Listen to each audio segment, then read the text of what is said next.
हरे की रावरता जुल्फिया बोलो जन ले वहाँ बाटे जी। अरे बोलिया ता मिठाई पाचा मेवा बाटे जी। की रौरा में झकास कपड़ा करिया लागेला। अरे की रौरा में झकास कपड़ा करिया लागेला।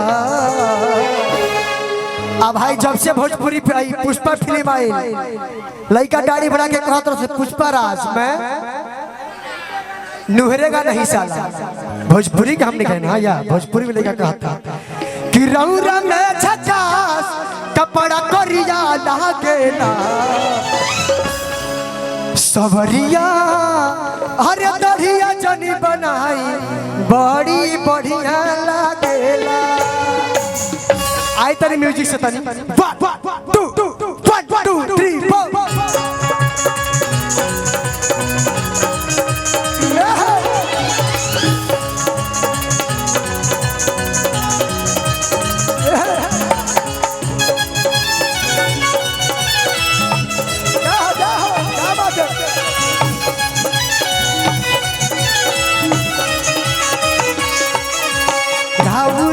जुल्फिया बलम जन लेवा बाटे जी। बोलिया ता मिठाई पाचा मेवा बाटे जी।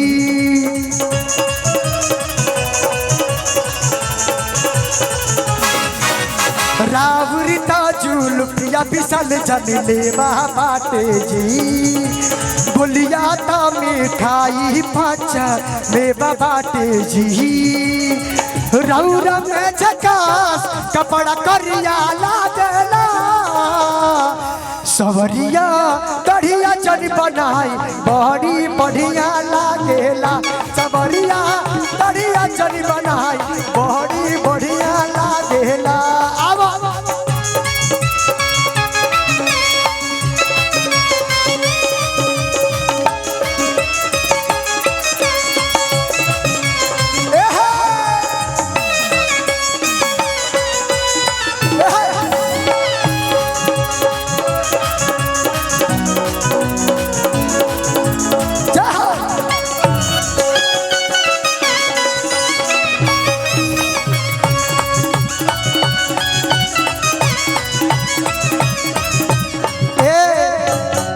तोहर नाव का माया। बाप रे बाप तनिको नहीं खाओ थे टेंगारी भाई पता या उतारा के देख के का कहत रहे जानत रु काना भाई कर मोहन सोहन देखा इस सोहन तारा के देख के का कहत रहे कि जब से कितना कोई जब से मिललू सोहन के भाग जागल बा। उठान बजे करा से तोहर लो भला गलबा। प्यार रखू पहले ना सही बोलता रू भाई तार देह में जितना सामान बढ़त कहाँ के देन होई। देखो बाल तोहर बढ़ गई तोहर कान के बाली बढ़ गई हेयर स्टाइल बढ़ गई सब सोहन के देन है।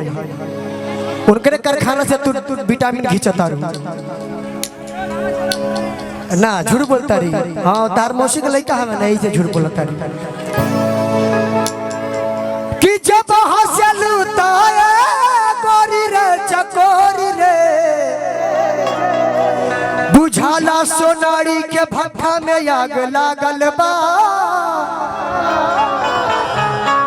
देखा वो तारे दीवाना बाड़ी एक बार बोल दो क्या लव यू झूठे का बोल दो भैया बोल भैया आई लव यू बोलत दिया कहत है भैया आई लव यू कि नहीं दोगी तो दूसरा को देंगे। ए भौजी लेंगे लेंगे भौजी लेंगे लेंगे काहे इनके देखाबो तार उठेंगे। कहाँ देंगे देंगे कहाँ देंगे देंगे कहाँ कि नहीं खे देहिया में हीरा मोती जड़ल तब बोलो भुआ सब पीछे बड़े पड़ल। ताय अपना बाजारा में सोहन के तू आवे दे बुका एगो बात बताई है तो बतावे देबू का टेंगे टेंगे करी है करावे देबू का आवा म्यूजिक के संगे त नइखे देहिया में हीरा मोती जड़ल त बोला फुआ सब पीछे बड़े पड़ल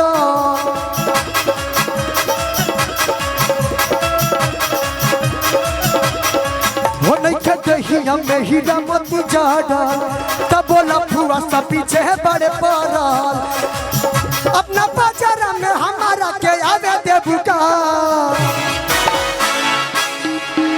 एगो बात बताई त बतावे देबू का